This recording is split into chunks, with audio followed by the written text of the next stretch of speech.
الشيطان الرجيم بسم الله الرحمن الرحيم الحمد لله والصلاة والسلام على سيدنا رسول الله سيدنا مولانا محمد بن عبد الله وعلى آله وصحبه ومواله أما بعد. Marilah kita berniat i'tikaf. Bismillahirrahmanirrahim. Nawaitu an a'taqifa fi hadzal masjid sunnatan lillahi ta'ala. Allah Subhanahu wa taala berfirman dalam surah Ali Imran, ujar Allah Ta'ala, "Dzalika min amba'il ghaibi nuhihi ilaik," yang artinya wallahu alam. Bermula yang demikian itu maksudnya kisah-kisah yang kita kisahkan sebelumnya, yaitu kisah tentang Hannah. Siapa Hannah? Ibunya Siti Maryam. Kisah Siti Maryam, ibunya Nabi Isa. Dan kisah Nabi Zakaria. Nabi Zakaria ini iparnya Siti Maryam. Min amba'il ghaibi itu termasuk daripada khabar-khabar nang gaib. Maksudnya tuh khabar-khabar nang gaib tuh Nabi Muhammad aslinya kada tahu. Itu kejadiannya sebelum Nabi Muhammad lahir. Nah, itu kan mengisahkan kisah-kisah yang dahulu nang engkau Nabi Muhammad belum tahu itu. Tapi nuhihi ilaik, kami wahyukan akan dia, kami kisahkan akan dia itu kisah ilaika kepada engkau melewat malaikat Jibril. Jadi ini malaikat Jibril membawakan ayat nih, membawa wahyu ini kepada Rasulullah, mengisahkan kepada Rasulullah. Artinya di zaman dulu ada kisah Siti Maryam, kisah Nabi Isa, kisah Nabi Zakaria. Nah itu. Jadi Nabi kita itu diberikan ilmu-ilmu yang orang-orang dulu dan ilmu yang akan datang. Artinya Nabi itu tahu kejadian yang dulu dan kejadian yang akan datang, walaupun Nabi sudah wafat. Ada kalau dalam hadis-hadis Nabi sebutkan di zaman Nabi selagi akan datang satu zaman atas umatku begini. Dan itu akan terjadi di akhir zaman, walaupun Nabi sudah wafat, itu beritahu oleh Allah Subhanahu wa taala. Nah, wa ma kunta ladaihim idh yulquna aqlamahum. Engkau tiadalah engkau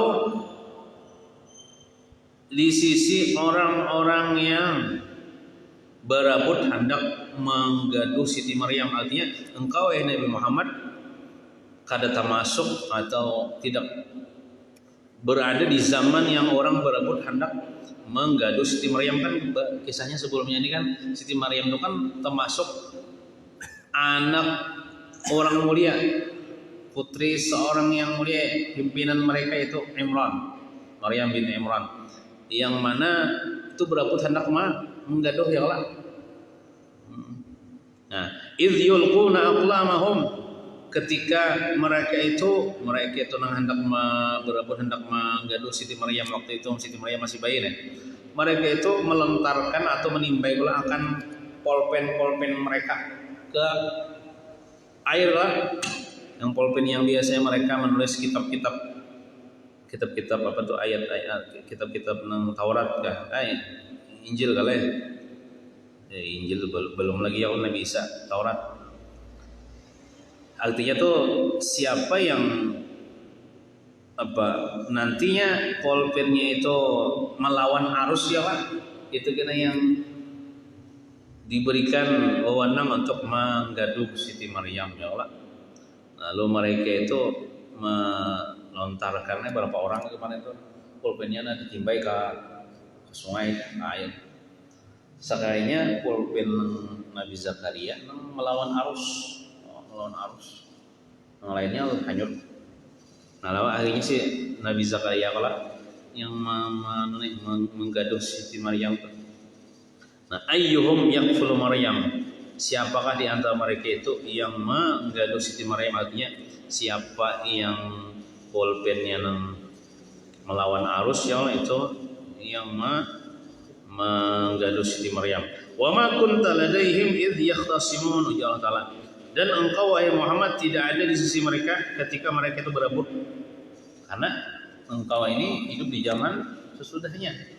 Jadi walaupun ibaratnya tuh ada di zaman mereka, ada termasuk orang yang berebut, tapi Ikam diberitahu tentang kisah-kisah bahari.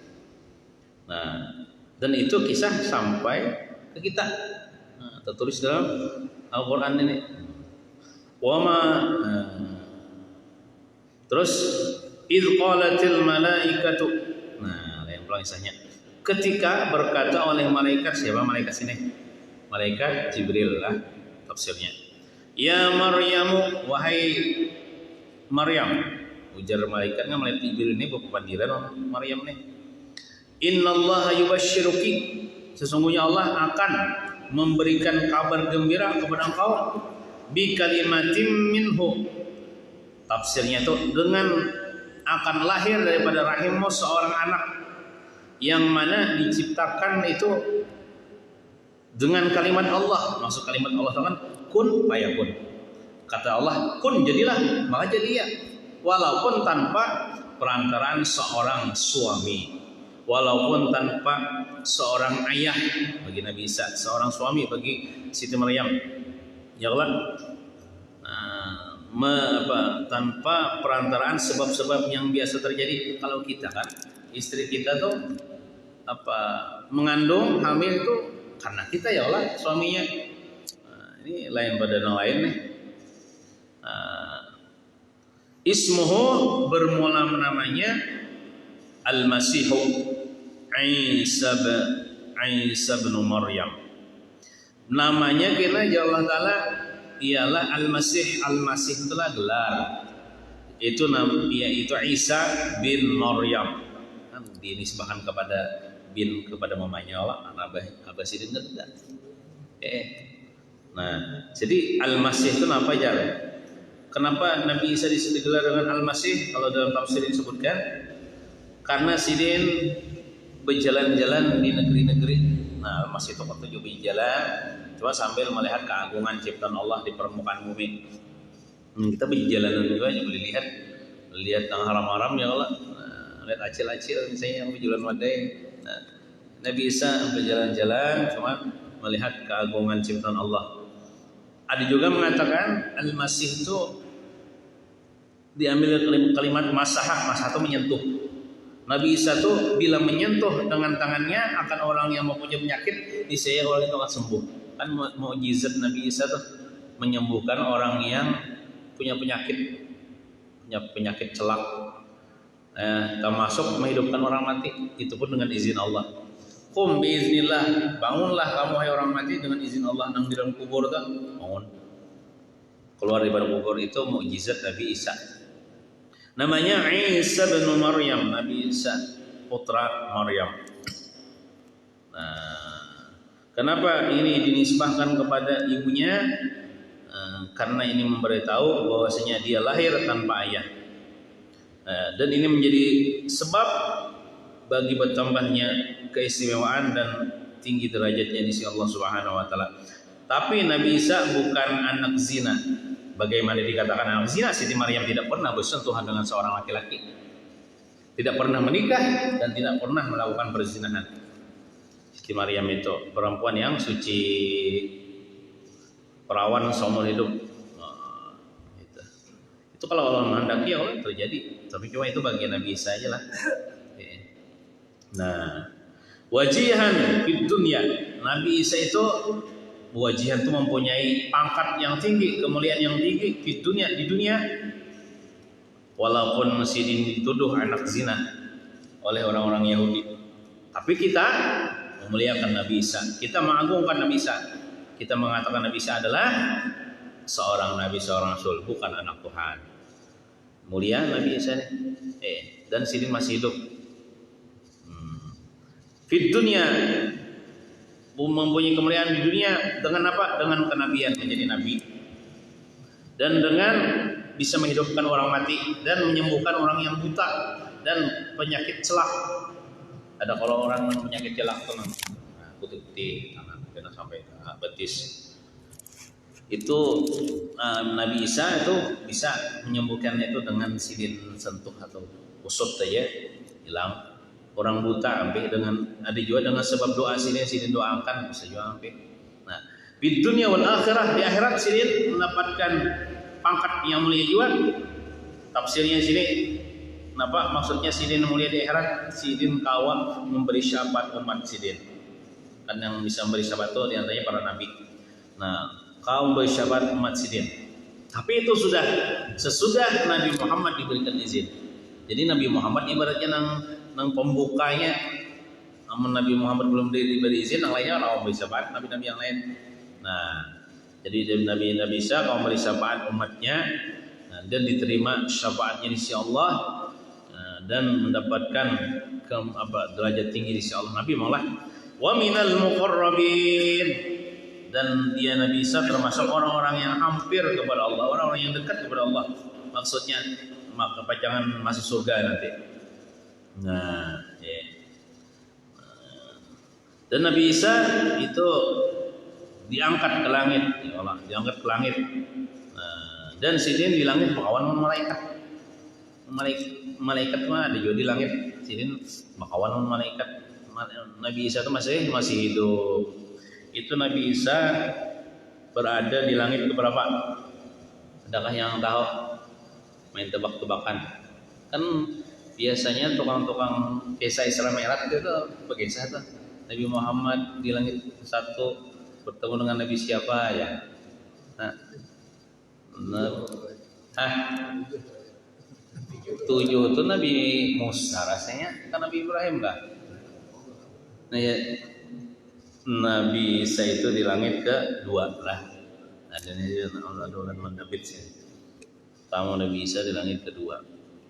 Nah, jadi itulah pahaman daripada tafsir daripada ayat itu. Jadi kita mengisahkan atau membaca manaqib tentang Siti Maryam, Nabi Isa, orang-orang soleh lah. Ya Allah, kita membaca banyak manaqib orang-orang soleh ini akan diturunkan rahmat kepada ulun yang membaca dan kepada orang yang hadir mendengar. Apalagi yang kita baca ini adalah kalam Allah, firman Allah Subhanahu wa taala. Wallahu a'lam bissawab. Mudah-mudahan kita seberatan dapat rahmat Allah. Ini kan bacanya di garis 2 ismuhu.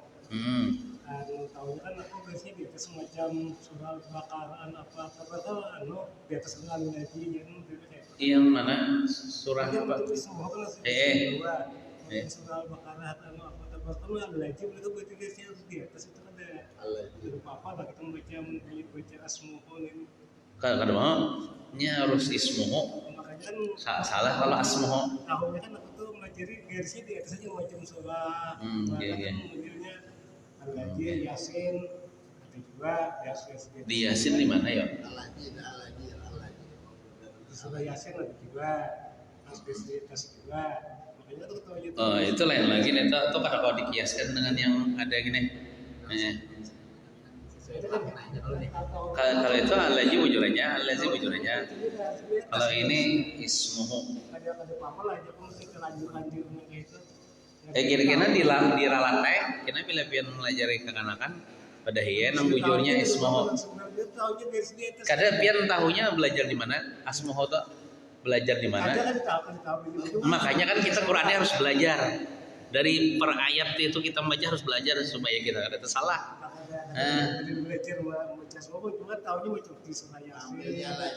Dan itu kan kalau dikiaskan lawan itu lain. Betul itu bujur aja allazi itu. Allazi kadang mungkin illazi atau ullazi bujur aja nih tuh. Tapi kalau ismuhu ini kadang mau disamakan dengan asmuhu. Coba bang lihat bang Yasin, surah Yasin bang. Di mana?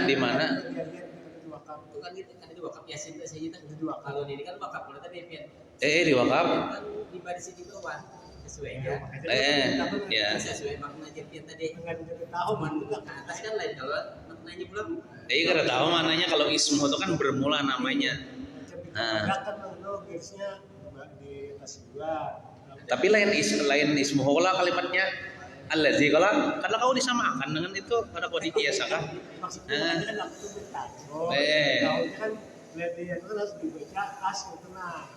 Karena ulun betakon pian membaca asli mana belajar. Namun kada belajar itu karena berguru ngarannya tak salah. Jadi kita ilmu itu harus belajar. Apalagi belajar Quran ini harus kita mendengar bacaan guru kayak apa. Namun kita bahapal aja kita tak salah, kita belajar akan yang salah. Makanya kan aku betakon. Iya betakon ya ulun jawab tadi ismuhu nang sebujurnya kada mau asmuhu. atau usmuhu. Disambung aja jangan diwakaf karena nanti lagi, Pak. Ya mau disambung kan baris. Bi kalimatim min husmuhul. Nah kalau disambung. Tapi kalau diwakaf bi kalimatim min. Nah kalau kita lah, karena bila hendak baca bilang ismuhul. Itu. Kadang mau wakaf itu salah guru yang berbeda. Mau wakafnya itu nama andaknya di situ salah. Betul, jangan sedikit kemudiannya bacaannya. Oke. Lalu bisa tinggal bukunya itu ya Allah guru mau wakafnya bukan belajar tuh. Di surat yang mana pembacanya kan Cuman allazi itu kan jawaban kalau ismuhu. tahu nyaman gitu lah. Karena anu dikiasakan di situ kada kawa dikiasakan nang allazi. Jawaban benar ismuhu lawan allazi itu beda. Allazi jadi kada kawa disamakan lawan itu dikiasakan di situ. Kalau allazi itu tetap allazinya. Itu pasti biar bahasa Arab. Karena mungkin illazi atau ullazi. Kada berubah tuh kada mau berubah. Nah kalau ismuhu itu kan kada mau berubah juga. Nah kecuali kan disambung dengan kalimat sebelumnya hilang nang baris nang alif itu hilang. Tapi baris aslinya kalau nya sorangan aja tuh baca barisnya kasrah atau baris di bawah ismuhu. Di awal surat nih, mulai Hah? di awal surat Allah Jepang kesamanya. Oh kan bergaris juga. Oh. Iya maksud yang ini alif itu kan bergaris. Tapi seandainya di baris itu baris fathah. Sedikit tadi tuh. Kalau itu kan tadi di wakaf. Dia tadi harus baris fathah. Di kasrah. Kalau ini kan fathah. Ya Allah. Jadi sih baca itu sudah bercampur lebih tidak bertakun dulu. Kena ya, anu bila belajar di kanan ismu pulang, kada lagi. Tahu ranceh kan, terus kena disebut semua. Terus bertakun. Kata dia di awal surat, kalau nanti di anu tuh ada perkara. Di tengah-tengahnya. Wakaf itu kayak tadi di baris kasrah. Terus itu ada